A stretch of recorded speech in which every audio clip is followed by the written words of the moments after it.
أعوذ بالله من الشيطان الرجيم أو كظلمات في بحر اللجي يغشاه موج من فوق سحاب ظلمات بعضها فوق بعض إذا أخرج يده لم يكد يراها ومن لم يجعل الله له نورا فما له من نور۔ عزیز طلبہ اکرام، سبق نمبر 306 سورۃ النور آیت نمبر 40۔ گزشتہ سبق کے اندر اصحاب النور اور اصحاب الظلمات کی امثلہ کا بیان ہوا، یعنی توحید کا اور شرک کے اعمال کا بیان تھا۔ مشرکین اور کفار کے دو قسم کے اعمال ذکر کیے۔ پہلے اعمال حسنہ، ان کی تشبیہ کا سراب کے ساتھ دی ہے، اور جیسے کہ سراب کی کوئی حقیقت نہیں ہے تو اسے اعمال مشرکانہ جو کہ نیک اعمال ہے وہ اللہ کے ہاں ان کی کوئی قدر قیمت نہیں ہے، وہ ضائع اور برباد ہے۔ دوسرا قسم کے اعمال جو مشرکوں کے ہے وہ ان کا شرک ہے، ان کا نذرانہ ہے، قبروں کا طواف کرنا ہے، غیروں کو سجدہ کرنا ہے، یعنی ان کا گناہ اور شرکیہ اعمال ہے۔ تو ان کی ایک مثال اور ان کی ایک تشبیہ دی جا رہی ہے۔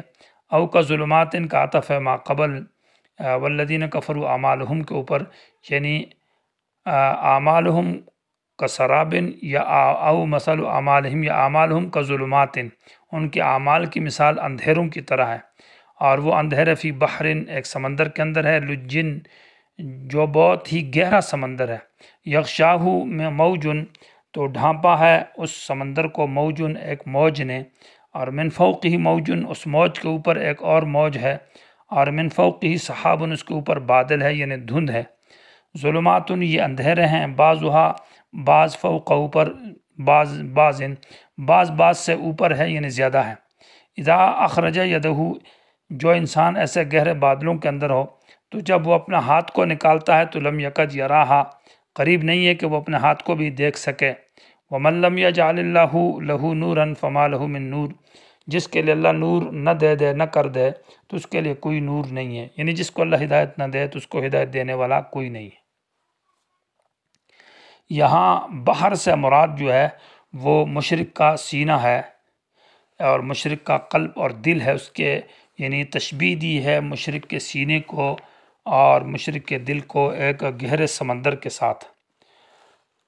یغشاہ موجن اس کو ڈھانپا ہے ایک موج نے، تو موج سے مراد یہ ہے کہ مشرک کا دل تو وہ گہرے سمندر کی طرح ہے، اور موج سے مراد اس کے اندر پھر جہالت ہے، اور من فوقی موجن اس موج کے اوپر جو دوسری موج ہے وہ پھر جہالت کے ساتھ ساتھ اس مشرک کے اندر ضد اور عناد اور ہٹ درمی ہے۔ من فوقی سحابن اس کے اوپر بادل ہے، مراد غطاء القلب یعنی اس کے دل پر رین جس کو کہتے ہیں زنگ لگ چکا ہے، وہ دل کے اوپر پردے ہیں اور وہ مہر جباریت لگی ہوئی ہے۔ تو سحاب سے مراد مہر جباریت اور سحاب سے مراد وہ زنگ، وہ مراد ہے۔ تو حاصل یہ نکلے گا کہ مشرک کا جو دل ہے وہ تو ایک گہرا سمندر ہے اور اس کے اندر اندھیرے ہی اندھیرے ہیں، تو ایسا سمندر جو بالکل گہرا سمندر ہو اور اس کے اوپر موج ہو تو اس موج کا اندھیرا ہے، اس موج کے اوپر دوسری موج ہو اس کا بھی اندھیرا ہے، اس کے اوپر کالے سیاہ بادل اور دھند چھائی ہو تو یہ اور اندھیرا ہے۔ تو اتنے اندھیروں کے اندر انسان جب پڑا رہتا ہے تو وہ اپنے ہاتھ تک بھی نہیں دیکھ سکتا، یہ تو مشبہ بھی کی تشریح ہے۔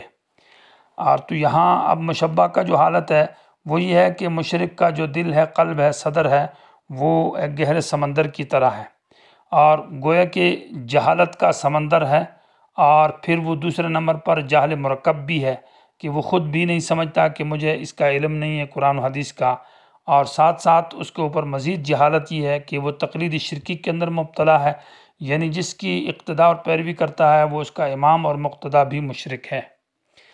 صفت التفاسیر کے اندر اس کی تشریح خوب واضح کی ہے کہ معنی یہ ہے کہ کلامہ ظلم وعملہ ظلم ومخرجہ ظلم ومدخلہ ظلم ومصیرہ ظلم، کہ مشرک جب بات کرتا ہے تو بھی اندھیرا ہے، ظلمتن لکھا ہے، کلامہ ظلمتن وعملہ ظلمتن ومخرجہ ظلمتن، یعنی مشرک کی جو باتیں ہیں وہ بھی اندھیرے میں ہے، یعنی شرک کی باتیں کرتا ہے، کفر کی باتیں کرتا ہے، اور دنیا کی باتیں کرتا ہے۔ عملہ ظلم، اس کا عمل بھی کفر اور شرک اور برے اعمال ہے۔ اور مخرجہ ظلم، وہ جس جگہ سے نکلتا ہے، جن کافروں کے پاس سے آتا ہے اور جن شرک کے اڈوں سے آتا ہے، قبر پرستی کے اور بت پرستی کے اور جن خانقاہوں سے آتا ہے اور جاتا ہے، تو اس کا وہ مخرج بھی اندھیرا ہی اندھیرا ہے۔ ومدخلہ، اور جس کا مدخل ہے، جن کے پاس جاتا ہے اور جس کے ساتھ تعلقات ہے، وہ بھی مشرک پیر اور استاذ اور اس جگہ میں اس کا آنا جانا۔ جن کے پاس سے گیا گھر، تو وہ گھر بھی اس کا سارے گھر والے اور اس کے گاؤں والے وہ سب مشرک ہیں، تو ان کے پاس سے اس کا مخرج جو ہے نا وہ بھی ظلم ہے۔ اور مدخل جن ساتھیوں کی، جن خنقاہوں میں، جن مجلسوں میں گیا، وہ بھی ظلم اور اندھیرا ہے۔ اور مسیرہ ظلم، اس کی واپسی کی جگہ یا تو قبر ہے یا دنیا یا آخرت ہے یا جہاں کہیں بھی ہے، یا جن لوگوں کے پاس اس کا جانا ہے واپس، وہ بھی اندھیرا ہے۔ تو ہر حال میں اس کے اندھیرا ہے۔ ابن جوزی رحمہ اللہ فرماتے ہیں کہ مشرک کا قلب ایک بحر کی طرح ہے، سمندر کی طرح ہے، اور موج سے مراد شرک اور جہالت ہے، اور سحاب سے مراد مہر جباریت یعنی وہ رین ہے۔ اور بعض حضرات نے یہ کہا ہے کہ یہ تشبیہ اس طرح ہے کہ تشبیہ دی ہے کہ لا یدری، وہ جانتا نہیں ہے، ابھی وہ جہالت کے اندر ہے۔ اور پھر دوسری بات یہ کہ لا یدری انہ لا یدری، اس کو یہ بھی پتہ نہیں ہے کہ میں نہیں جانتا ہوں، یعنی جہل مرکب ہے۔ اور ویعتقد انہ یدری، اور ساتھ عقیدہ رکھتا ہے کہ میرے پاس علم ہے، میں عالم ہوں۔ تو یہ کئی جہالتوں کے اندر پھنسا ہوا ہے۔ تو رسم رواج کے اندھیرے، بدعات کے اور شرکیات کے اندھیرے، علم کے اندھیرے، جہالت کے اندھیرے، اور یہ کئی قسم کے اندھیروں کے اندر ہے۔ ان اندھیروں سے وہ نکل نہیں سکتا۔ دنیا میں بھی اندھیرا، پھر قبر میں بھی اندھیرا، پھر آخرت میں بھی اندھیرا۔ حاصل یہ نکلا کہ وَمَن لَّمْ يَجْعَلِ اللَّهُ لَهُ نُورًا فَمَا لَهُ مِن نور، جس کو اللہ نور نہ دے دے، جس کو اللہ ہدایت نہ دے دے، اور جس کی رہنمائی اللہ نہ کرے، تو اس کے لیے کوئی نور، کوئی ہدایت دینے والا نہیں ہے۔ یہ اصحاب الظلمات اور اصحاب النور کی امثلہ کے بعد اب توحید کے اوپر دلائل پیش کیے جا رہے ہیں، اور یہ دلائل عقلیہ خمسہ، 5 دلائل ہے۔ الم تر ان اللہ، کیا تو نہیں دیکھتا کہ بے شک اللہ جو ہے وہ ذات ہے، یسبح له من فی السماوات والارض، اس کی تسبیح اور پاکی بیان کرتی ہے وہ مخلوق جو آسمان میں اور جو زمین میں ہے۔ مشرکو، تم اللہ کی پاکی سے دور رہتے ہو اور اللہ کے ساتھ شرک کرتے ہو، حالانکہ کل کائنات جو آسمان اور زمین میں ہے، چرند پرند، وہ سب اللہ کی عظمت اور تسبیح اور تحمید کرتے ہیں۔ والطیر صافات، اور پرندے تو قطار در قطار کھڑے ہیں اللہ کے درمیان، اللہ کے لیے صف بستہ کھڑے ہیں، اور اللہ کی عظمت اور اللہ کی توحید بیان کرتے ہیں۔ کل قد علم صلاتہ، ہر ایک جو ہے نا قد علم یقیناً جانتا ہے، صلاتہ اللہ تعالیٰ کی عبادت کا طریقہ۔ صلات سے مراد اس کی اللہ تعالیٰ کی جو عبادت ہے، انسان اپنے طریقے سے عبادت کرتا ہے اور چرند پرند اپنے طریقے سے عبادت کرتے ہیں، تو ہر ایک جو ہے اپنے اپنے طریقے سے عبادت کرتا ہے۔ یا قد علم صلاتہ بمعنی دعاءہ، ہر ایک اللہ تعالیٰ کی دعا کو جانتا ہے کہ اللہ سے کیسا مانگنا ہے۔ انسان اپنی زبان میں، حیوان اپنی زبان میں، اور چرند پرند اپنی زبان میں اللہ کو آواز دیتے ہیں اور پکارتے ہیں۔ یا کلن کا معنی یہ ہے کہ اللہ تعالیٰ جو ہے نا کلن، ہر ایک جو چرند پرند ہے، قد علمہ کی ضمیر اللہ تبارک و تعالیٰ کی طرف لوٹ رہی ہے۔ یقیناً اللہ جانتا ہے صلاتہ، ہر ایک کی تسبیح، نماز اور طریقہ۔ و تسبیح معنی اللہ کی پاکی، یعنی اللہ تعالیٰ ہر ایک کی نماز کو اور نماز کی اور عبادت کا طریقہ اور اس کی تسبیح جو ہے اللہ اس کو جانتا ہے۔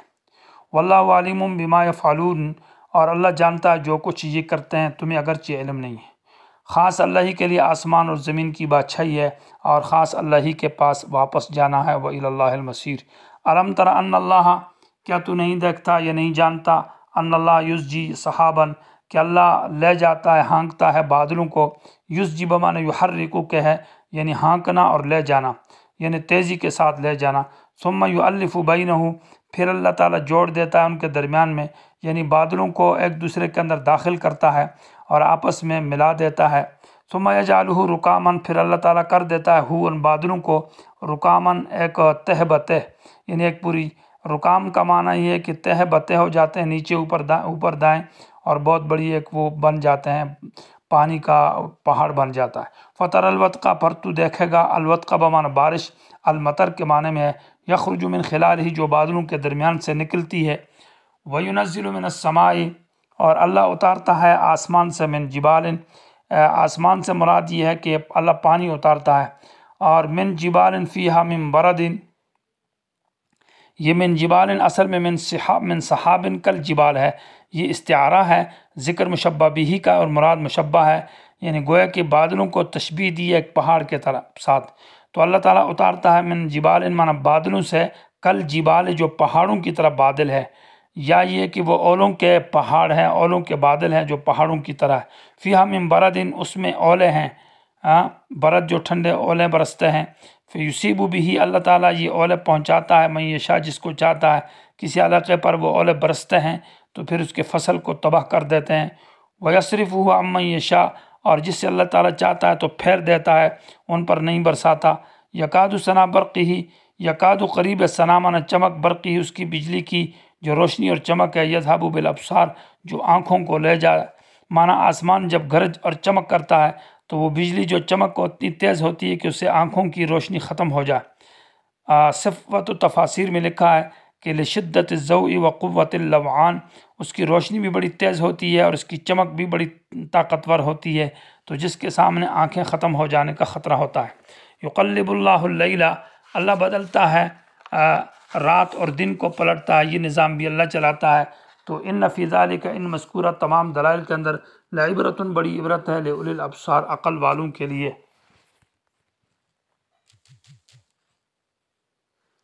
واللہ خلق کل دابۃ من ماء، اور اللہ تعالیٰ ہر زندہ سر چیز کو پیدا کرتا ہے من ماء، پانی سے۔